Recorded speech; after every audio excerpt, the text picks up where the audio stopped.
Bonjour tout le monde, j'espère que vous allez bien. Aujourd'hui, je reçois dans cette émission deux personnes très importantes qui sont très infiltrées dans le business avec la Turquie. À la fin de cette émission, vous allez comprendre non seulement comment les entrepreneurs africains s'installent en Turquie et développent leurs activités, mais aussi vous allez comprendre comment est-ce que vous pouvez acheter en Turquie et être livré au Cameroun dans des délais brefs.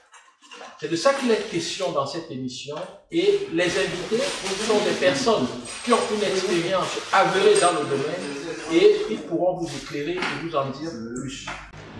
En espérant que vous allez beaucoup apprendre tout au long de cette émission, je ne vais pas tarder, je vais passer la parole à mes invités. Bonjour. Bonjour. Comment vous allez? Bien, merci. Ça va? Apparemment, vous avez l'air un peu fatigué là, vous sortez d'un voyage? Oui, je suis un peu fatiguée, mais ça va. La pêche, je sors du Cameroun. Ah, vous sortez du Cameroun? Oui, je suis arrivée hier soir. Hier nuit, cette nuit, quoi. Je suis là, je suis bien contente de retrouver mon très très quotidien à Istanbul, de retrouver les gens, les partenaires, les collaborateurs. Et comment est-ce que vous vous appelez? Ah, je suis Madame Clarisse Nguemo et Momo. Ouais. Je suis à Istanbul depuis 8 ans maintenant. 8 ans. Presque 9 ans. Ouais. Oui. Ça va faire 9 ans bientôt. Donc, bon, je sais pas, je peux développer un peu. Oui, oui, Ouais, c'est un pays, avant quand je venais, je partais, j'étais commerçante. Je venais, je partais, je faisais des achats, je partais. Oui. Bon, petit à petit, c'est un pays qui m'a intéressé, la manière de fonctionner, le business, comment faire pour rentrer plus en profondeur. Je ne vais pas rester juste superficiel. Superficiel. Nous allons revenir sur cet aspect-là tout à l'heure. D'accord. Et là, bonjour monsieur. Bonjour. Comment vous allez? Je vais bien. Ça va. Est-ce que vous pouvez vous présenter Moi, on m'appelle le père. Ouais, le père. Ouais. Est-ce que vous vous plaisez à Istanbul? Ouais, bon. Istanbul. En tant qu'Africain? Bien sûr. Je suppose que vous êtes africain. Bien sûr, à 100%. Vous êtes de quelle origine? Je suis du Sénégal. Ah, vous êtes du Sénégal? Oui. Oh, félicitations pour la Coupe d'Afrique. Merci beaucoup. Particulièrement vers le sud de la Casamance. Ah, ok, je vois. Vous êtes dans la même entreprise. Qu'est-ce qui vous pousse à l'action? Notre entreprise, c'est Istanbul Business Shop Export. Istanbul Business Shop Export. Oui. Et je suis le manager. Oui. C'est mon adjoint, mon Oui. collaborateur direct. Le travail que nous faisons à la base, c'est l'export de manière générale, comme on a dit déjà plus haut. Mais ce qui nous a vraiment donné envie d'aller au fond des choses, c'est la direction Istanbul-Cameroun. Parce que c'est une direction qui est très particulière par rapport aux autres directions, Istanbul-Sénégal, Istanbul-Côte d'Ivoire, Istanbul-Gabon. C'est complètement différent. Le Cameroun, c'est une ligne qui a tout le temps des imbroglios, qui a tout le temps des soucis. Donc on s'est dit, mais, et c'est mon pays. Donc du coup, ça m'a donné envie d'aller au fond des choses, de comprendre le pourquoi du comment et évidemment de développer ce secteur-là. Aujourd'hui, on arrive à trouver des contours, on arrive à trouver des voies, Des solutions aux différentes difficultés que nous rencontrons. Okay. Donc c'est un peu ça. Je voulais rebondir sur un truc. Pourquoi les difficultés par rapport au Cameroun? Comment vous expliquez ça? Bon, je crois que c'est les difficultés liées au trafic aérien. Parce qu'en grande majorité, l'export que nous faisons, c'est le fret aérien. Ouais. Et le Cameroun n'a pas de ligne d'avion. On va dire international, qui vient en Turquie. Vous pouvez parler de Camerco, par exemple. Parce que Turkish Airlines va au Cameroun, à ce que je sache. Oui, mais ce n'est pas une ligne camerounaise. Donc pour Turkish Airlines, le Cameroun n'est pas prioritaire sur ses vols. Ah d'accord. Donc, par contre, si on avait une ligne camerounaise, ouais. la direction Cameroun serait prioritaire. Ah oui, oui. D'abord. Oui. Donc, du coup, c'est la première difficulté. Ouais. C'est la conséquence directe du fait qu'on n'ait pas de ligne d'avion au Cameroun. Mais La Côte d'Ivoire, le Sénégal aussi, je pense que c'est pareil. Mais pourquoi est-ce que chez eux c'est plus fluide? Non, non, je pense que c'était la première difficulté, ce n'était pas la seule. Ah d'accord. La deuxième difficulté, et pas des moindres, c'est... Parce que je ne sais pas si je vais dire le gouvernement camerounais. Peut-être l'organisation, les lois. Les lois, voilà, parce que si tu dis le gouvernement, c'est très haut et c'est très vague. Oui, ça nous amène pas. C'est les lois, la législation. Oui, la législation camerounaise ne favorise pas l'entrée des colis. On va dire les importations, les importations des produits au Cameroun. Chaque fois, c'est des lois qui changent. Tu fais une export pendant 6 mois, il n'y a pas de problème. Au 7e mois, on te sort une loi. Il y a une nouvelle loi qui sort et qui dit que dorénavant, ça est. Et ce qui est marrant et difficile, c'est qu'on ne vous prévient jamais.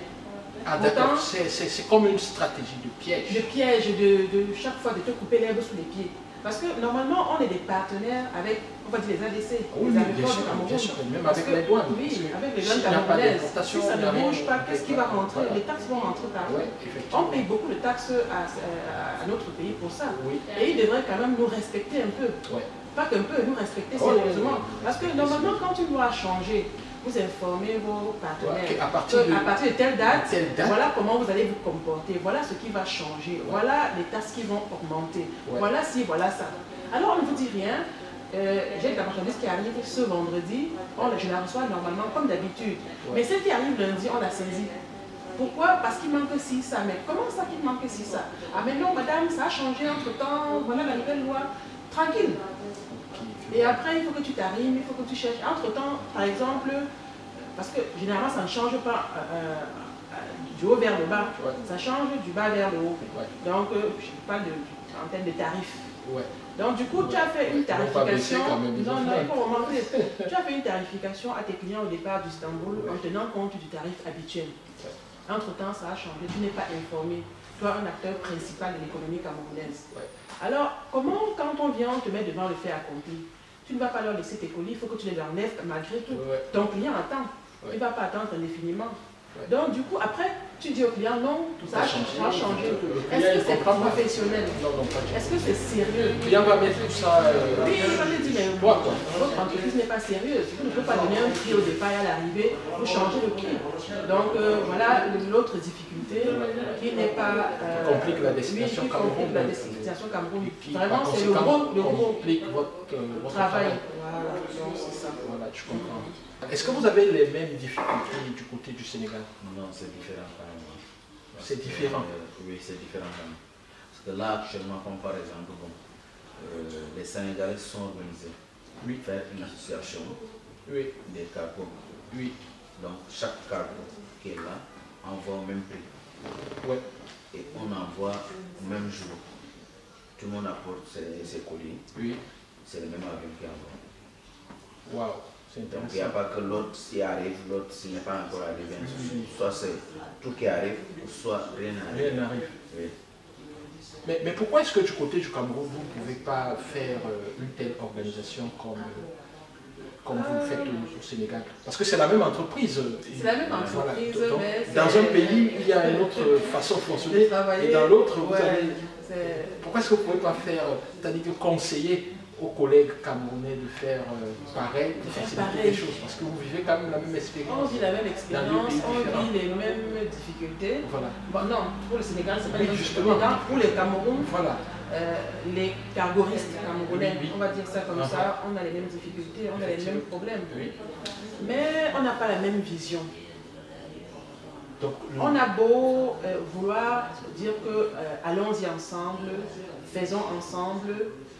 Les autres ont toujours l'impression, je ne sais pas, mais ça ne passe pas. Difficile. Même quand, parce qu'en définitive, nous avons organisé une fois les charters pour le Cameroun. Les collègues ont dit non. On les faisait $1 moins cher que le partenaire en face. Ils ont par kilo, c'est pas $1 par colis, pour 1 kilo. Ils ont préféré payer $1 plus cher en face que de faire ensemble. Maintenant, après j'ai dit ok.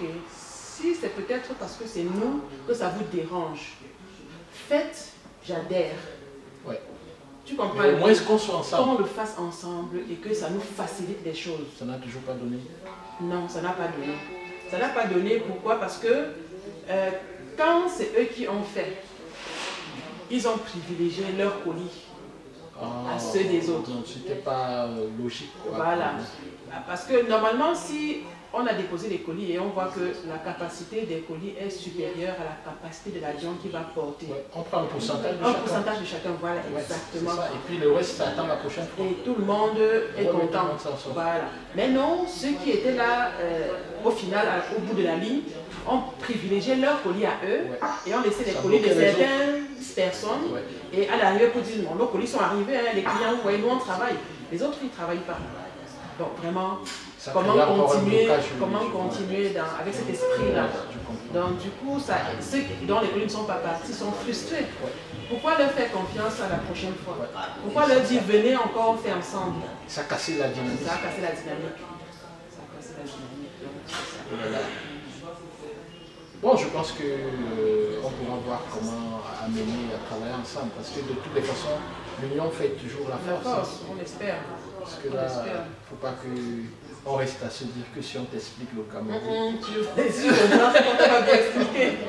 Le conseil que je donnerais, que ce soit à un jeune, que ce soit à un moins jeune, qui voudrait se lancer dans cette aventure qu'elle exporte, et qu'on appelle vulgairement cargo, à Istanbul, vraiment c'est l'honnêteté. L'honnêteté, la probité, parce que c'est un élément incontournable. C'est un métier où la confiance est l'élément principal. Alors si tu n'es pas honnête, on ne peut pas te faire confiance. Et si on ne peut pas te faire confiance, tu ne peux pas avancer. À un moment donné, tu vas descendre et tu vas te demander qu'est-ce que j'ai mal fait, mais c'était ça. C'est là où tu le mets. Donc quand tu es honnête, depuis quand il y a la probité morale, le reste, tu peux apprendre, tu peux avancer. Donc c'est ce que je conseillerais à quiconque voudrait se lancer dans cette aventure. Vous avez quelque chose à ajouter? Bon, pas grand chose parce que je pense que ma collaboratrice elle a tout dit. Donc ce que je peux ajouter, c'est-à-dire qu'en réalité, il faut que l'hypocrisie, si les cargos ici, qui veulent surtout particulièrement pour les Camerounais, parce que moi ça fait longtemps que je fais pas Vous avez vécu au Cameroun? Comme c'est le Cameroun? Bien sûr. Wow. Vous avez fait combien de temps au Cameroun? C'est mon deuxième pays, 18 ans. Waouh, c'est intéressant. Ouais. C'est pas un pays pour moi.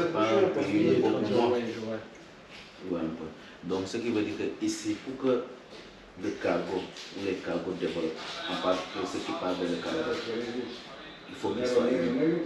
Parce qu'il y a des situations comme par exemple Turkish fait. Mais c'est parce que les cargos qui sont ici ne sont pas unis. Ne sont pas unis. Mais s'ils étaient unis en un seul homme, et en étant sincère, parce qu'il y a trop d'hypocrisie, hein, excusez-moi du terme. En étant unis, sincères, sérieux, ça paraît long. Que les choses positives allaient se passer. Et en plus, ça pourrait même faire comme par exemple la douane au Cameroun. Aussi, bien sûr, puisque quand vous faites front, vous pouvez mieux influencer. Il y a actuellement des pays qu'on peut donner l'exemple. Ce n'est pas seulement le Sénégal. On peut dire aujourd'hui, comme par exemple le Nigeria. Tu vois un peu. Et il y a d'autres pays comme par exemple qui sont unis. Qu'est-ce qui vous a décidé à vous installer à Istanbul pour faire votre business? Bon, qu'est-ce qui m'a décidé? C'était un rêve. Un rêve? Ouais, c'était un rêve. Parce que qu'est-ce que j'achetais de manière spécifique quand j'arrivais ici? C'était des ensembles sacs de chaussures assortis. Ouais. Donc ça venait de sortir, ça venait de, ça prenait de l'ampleur. C'était du bling bling. Oui, c'était du bling bling. Ça faisait rêver parce qu'avant on avait les sacs à main à part, les chaussures à part. On n'avait jamais fait les deux ensemble. Alors du coup, j'ai découvert ça, je suis tombée dessus, j'ai ramené au Cameroun.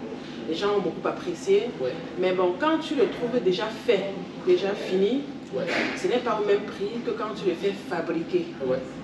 Et du coup, je me suis dit, mais pourquoi ne pas m'installer ici et faire fabriquer moi-même, dessiner mes modèles, faire fabriquer et les vendre un peu partout dans le monde. Ouais. Donc du coup, c'est ça qui m'a fait, ça m'a fait rêver, j'ai travaillé dessus, je me suis décidée, je me suis lancée. Ouais. Et c'est comme ça que ça explose. C'est comme ça que c'est parti. Oui. Donc, et vous avez fabriqué vos modèles, vous avez créé votre marque. Oui. Et vous l'avez commercialisé? Je l'ai commercialisé. C'est très bien passé? Oui, dans un premier temps, c'est très bien passé. Ma marque, c'est Laris. Oui. Je me souviens même que j'ai consommé votre marque. Oui. J'en ai acheté. Pour des clients. Oui. Voilà. Bon, après, on avait un magasin de vente sur place, en gros, qu'on a ouvert ici, et on livrait beaucoup de destinations dans le monde. Oui. La plupart étaient les pays africains et les pays de l'Europe de l'Est. Ouais. Il y avait même des gens qui venaient de Suède. Oui, beaucoup. Voilà. On avait un peu partout dans le monde quand même, c'était apprécié. Oui. Bon, malheureusement, il y a eu le corona. Ouais. Ça, c'était quelque chose qu'on n'avait jamais vu, qu'on ne connaissait pas. Et les gens n'ont pu voyager, ça a fait bon. Mais ça n'a pas empêché, la fabrication et la vente, c'était une des branches de notre activité. Donc, vous avez beaucoup plus capitalisé sur l'export. Oui, bon, parce qu'à ce moment, ça prenait maintenant de l'essor aussi, les gens ne voyageaient plus beaucoup. Ouais. Ils achetaient via Internet, le e-commerce, et il fallait transporter, leur apporter. Donc du coup, ça a aussi pris de l'essor. Ouais. Et bon, maintenant, on équilibre les deux activités. Ouais. On équilibre les deux activités. Et ici sur place, avec l'inflation, les loyers, on a dû délocaliser notre boutique, notre showroom. On va appeler ça comme ça. Parce que c'était plus ou moins un showroom. Ouais. Et puis après, quand les gens ont commandé, on gère directement avec la fabrique. Ouais. Ce qui m'intéresse dans ce que vous avez dit, c'est le fait de la création de votre marque. Ça, c'est important. Et c'est ce que je recommande d'ailleurs à plusieurs personnes, ne pas hésiter à créer leur marque et à commercialiser des choses avec leur nom de marque, parce que ça crée votre identité, c'est un peu comme un petit bébé. Vous êtes du Cameroun? Je suis camerounaise. Ok. Vous êtes du pays des lions indomptables. Oh, pays des lions indomptables.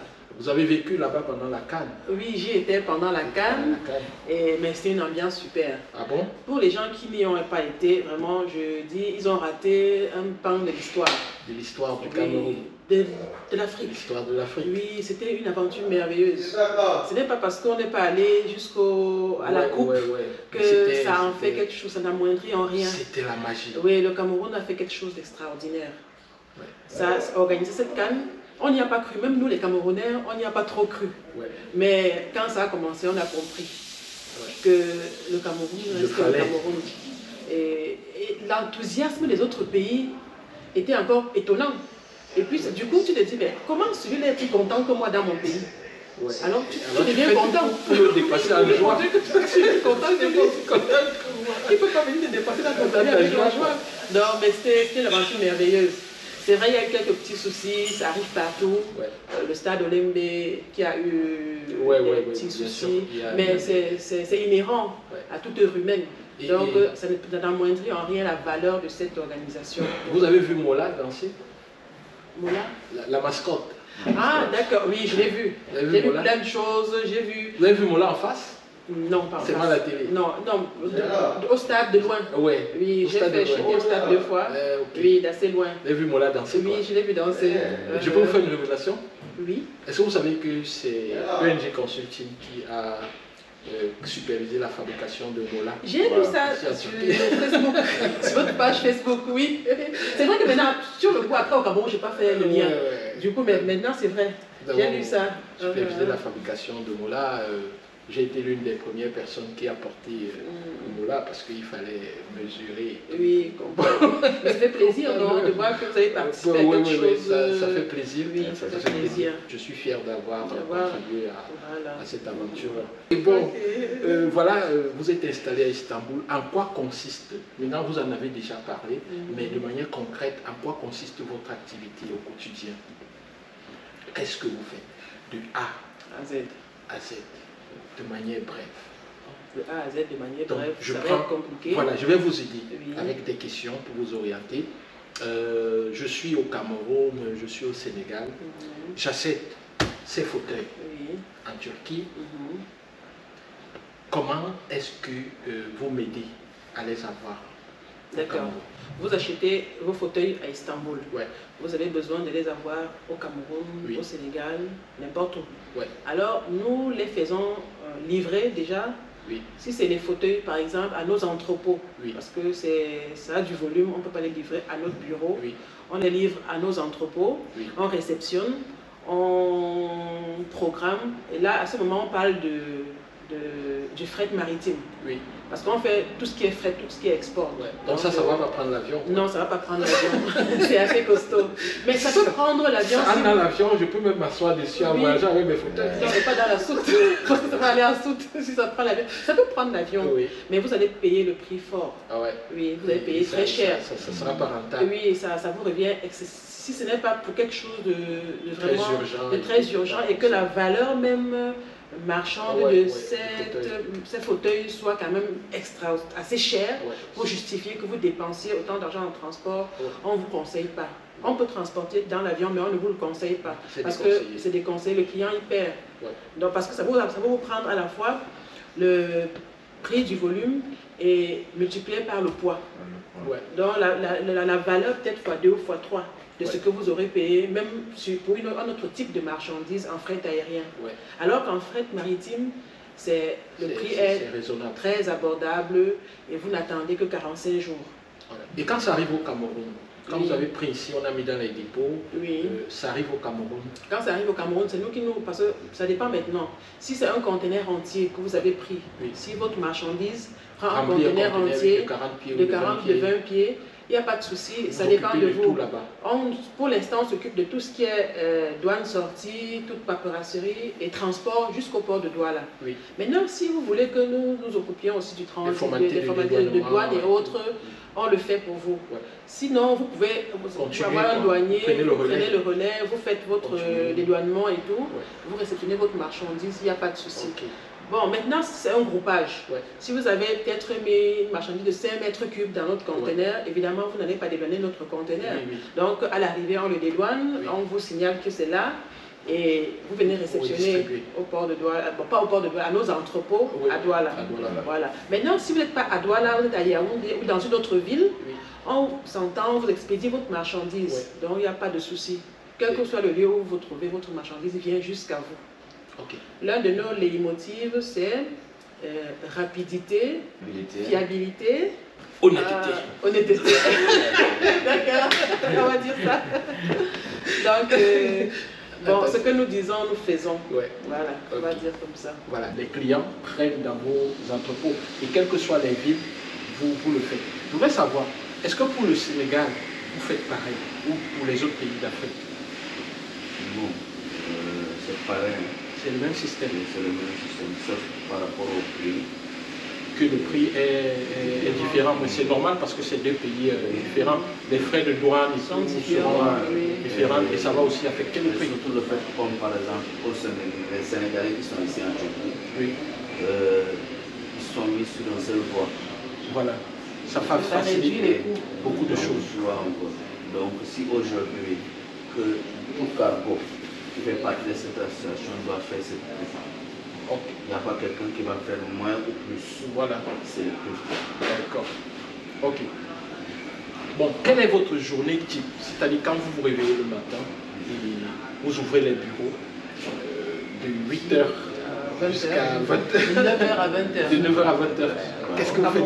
Vous travaillez jusqu'à 20h? Oui, jusqu'à 20h. Parfois 21h, 22h même au bureau. Parce qu'hier, on rentre au bureau jusqu'à 22h. Waouh. Vous n'avez pas de vie en dehors du bureau? C'est vrai qu'après, quand on va au Cameroun, on se détend, on récupère un peu quand on va au Sénégal. Voilà. Bon, la journée type, c'est quoi? Bon, le réveil normal le matin. Moi, j'ai ma routine matinale, c'est une tasse de thé au citron. Thé à la menthe, citron. C'est ça qui me réveille. Quand j'ai pas bu ça, je ne suis pas debout. Bon, évidemment, après, je mets le téléphone en marche, je prends un peu la température, les messages qui sont arrivés. Et puis, je vais au bureau. Au bureau, téléphone, colis, les fournisseurs fournisseurs qui appellent, les clients qui appellent, le colis à quel niveau, est-ce que tu as reçu, est-ce qu'il a été livré, est-ce que tu as payé les paiements chez les fournisseurs aussi. Ouais. Et puis après, tu supervises l'empaquetage. Ouais. Est-ce qu'on empaquette bien, est-ce que c'est à quel nom exactement, est-ce que tout est OK? Et c'est toute la journée comme ça. Tu as à peine une minute pour te lever et faire quelque chose. Bon, évidemment, de temps en temps, pour recevoir la visite d'un monsieur comme toi, on fait un break. On passe 5 minutes, 10 minutes, et puis après, rebelote. Et puis c'est comme ça jusqu'à 20 h au moins. Est-ce que vous pensez que ce business-là, est-ce que ça nourrit son homme? Est-ce que ça vous permet quand même d'avancer, d'avoir des projets? Bon, tant qu'on y est, ça veut dire qu'on trouve forcément une sorte de compensation financière. Et si on continue d'être, ça veut dire qu'on arrive à manger, on arrive à se vêtir, ouais. On arrive à résoudre nos problèmes essentiels. Ouais. Bon, se projeter encore, il y a des moments où on est un peu découragé, ouais. Mais il y a des moments où on vole sa place. C'est la vie, c'est comme ça. C'est comme ça, c'est comme ça. Voilà. Mais bon, tant que la ligne, le milieu est maintenu, on avance. Et vous, est-ce que vous pouvez regarder les Sénégalais dans les yeux et leur dire quelque chose par rapport à l'expertise turque et par rapport aux produits qui sont ici? Bon, ce que je vous dirais que la qualité est bonne. Ouais, garantie. En fait, il confirme ce que vous avez dit tout à l'heure, que les produits c'est de très bonne qualité. Très bonne qualité, ça. Grande qualité et meilleur prix. Alors, sur ce, je vais vous dire merci. Je vous donne rendez-vous samedi prochain. J'espère que vous serez là et vous serez nombreux et que nous allons découvrir encore, comme à l'accoutumée, un autre entrepreneur africain installé ou de passage à Istanbul, une autre entreprise turque qui s'intéresse fortement au marché africain, un nouveau jour, un nouveau week-end. Nous aurons bien sûr un invité nouveau. Au revoir et à très bientôt. Bye. Bye bye.